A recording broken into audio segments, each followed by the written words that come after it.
खूप छान भावना आहे. ह्या सगळ्यांनी दाखवलेला विश्वासच या रूपाने समोर आलाय असं म्हणता येईल. आणि याच्यातून जाती धर्म एकात्मतेचं एक प्रतीक हे भैयांनी दाखवून दिले असं मला सांगायला अभिमान वाटेल.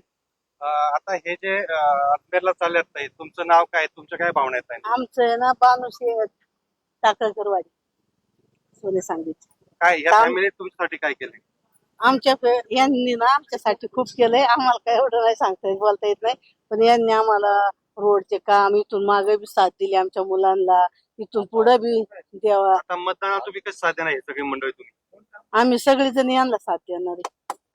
ताई सगळेजण तुमच्या समोर सांगतायत की काय मग एवढा विश्वास आहे सगळा? हा त्यांनी दाखवलेला विश्वास आणि त्यांचं प्रेम आहे, त्याबद्दल मी त्यांचे खरंच आभार व्यक्त करते.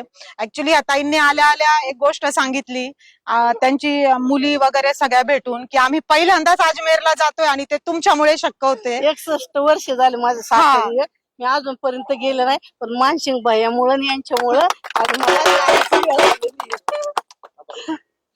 उमेदवारी स्टेजवरून जाहीर केलेली.